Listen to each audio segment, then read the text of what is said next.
Yo, Nakama around the world. Welcome back to Konkurazaki Corner. It's your boy Vim. Yo. Your boy Serge. Yo. Myself, Rook. And we're here once again to bring you another chapter review of My Hero Academia. That's Boku no Hero Academia 229.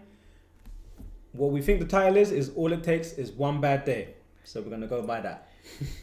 Don't forget to hit the subscribe button. Don't forget to hit the like button, guys. And if you forgot what happened in the last chapter review, it's going to be down below and somewhere up here. And most importantly, we want to say thank you to everybody, all the subscribers, all the likers, all the viewers, new and old, part of the family, man. Love, we appreciate you week in, week out. We appreciate all the support you give, man. But without further ado, let's just get into this, man.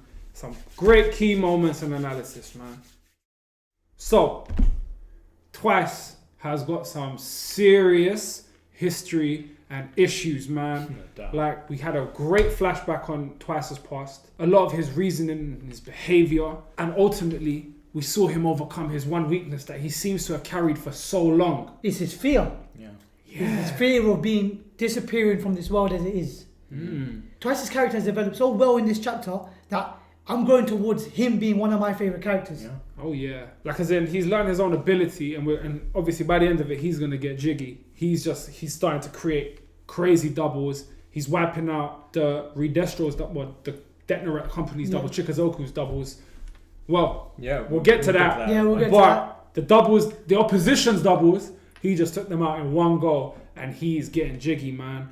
And a lot of interesting thoughts, man, in terms of how we got confirmation as to how they manipulate the doubles. Don't know yet who's created them, but they microchip them and they have communication devices, and you can see Chikazoku's running them from his laptop, man. Named after alphabetical order, so A, B, C, D, so he understands who he's moving and where. And when Jiren goes to look for him and says, "You're going after Bubai," this was a great moment of power. The leader grabbed Jiren's head and twisted him. Leave him alone. He's busy. Don't let him chew your head off again. It's like they're playing with him, but they're telling him this is serious business. Yeah. What was interesting, I'm going to go back to a bit of his past. Jiren said, and this is why I like Twice, because he doesn't understand his potential. He said, "You got the power to take over the world." That's a scary thing to say to somebody. For someone who's got so much issues, so much mental health going on, so much internal issues, the power to take over the world is mad.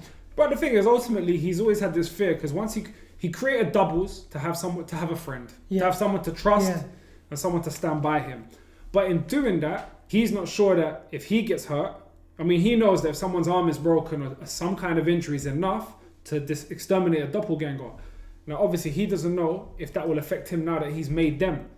And it's funny, Chikazoku got them to break both his arms, sent for his legs, and he didn't disappear. At that moment is when he snapped. And also they were playing with his woman.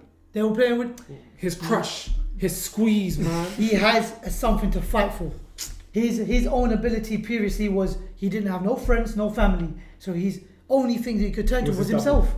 And him talking to himself, he drove himself crazy. Yeah. But then he found something in the League of Villains. They are a family. Like, one thing about the League of Villains is unity and loyalty, man. Definitely, like, you gotta like them. Like, I think Kohai has done a great job of just the character development over this whole arc. The last 5 to 10 chapters, whatever it is, has just been absolutely phenomenal, man. Which leads us to the predictions and plot. Talk to us. My prediction and plot, I mean, there's not really much of a prediction. Now that the power of his ability is he could raise an army, hence why they said he could potentially take over the world. Yeah. He's already duppied the clones that were not of use to him. I think that number of 116,000 Detnerate soldiers, I think Twice is going to literally deal with the numbers himself. But in turn, that will force the strongest members of Detnerate to come to the field, man. And I'll second that, and my prediction would be Chikazoku is going to get frustrated, and he seems like a very eccentric character, smashing the keyboards, moving around. Once he sees he's losing, he's not going to want to stay still. It's as calm and collected as Redestro is, and some of his colleagues may not be the same. And what they will do is they'll get over emotional because of the fact that they're on the losing side and go right into the playing field, right into the hands of the League of Villains, who are savages.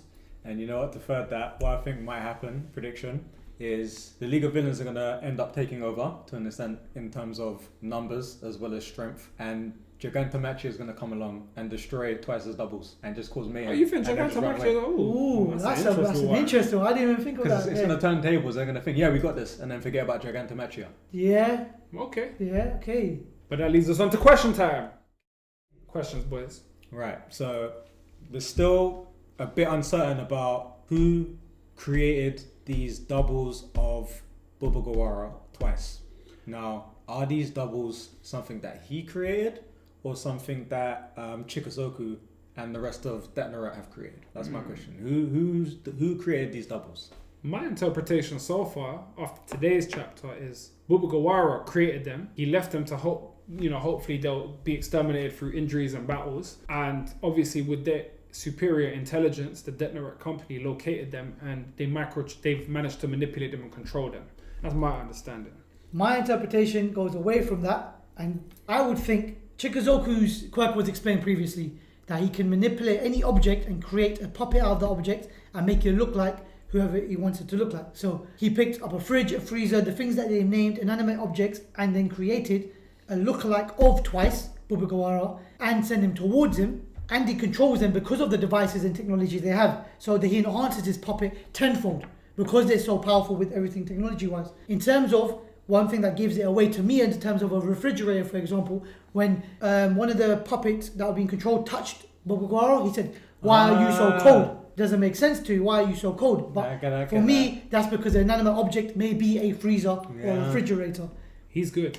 Yeah. I'll be paying attention. You sharp, Hit the like button, come on, man. Give me something. My question is this, man. They have an army of 116,000, and in this chapter he said, Chikuzoku said they have soldiers ready in the backup. Do they have ranks and levels? Ooh. Because it That's might be good. premature for the leaders and the guys that are at the base, these big boys, to actually come to the battlefield at this level. And it can play out in many ways, Does Gigantomachi come and turn it around for them to come out? Could that, we don't know the levels, and do they have ranks in their system? That's a question I have. But I want to get into the MVP of the week, boys. Hey! MVP. I mean, Go on, talk to me. I'm gonna turn it into prediction. I'm gonna predict we're all gonna have the same one, but I know you guys are Twice, man. 100%, 100%. Twice, man. Twice. Great character development. We saw his pain, we saw his past, and he overcame his fear through pain. And he just looked. That was poetic right there. that last image of all the doubles coming out of him in his face. MVP of the week. Tell us your MVP of the week. Let us know down in the comments below. Tell us your thoughts of the chapter. Any questions you have? Come on. And if you haven't already, smash the subscribe button right now. Smash it. Leave a like. It's important. It helps us grow. Share. We're getting closer to that 200 mark on the subscribers. Got a competition giveaway for everything we do. And we want you to be a part of that. But for now, from Konkozaki Corner, it's time to say Peace out.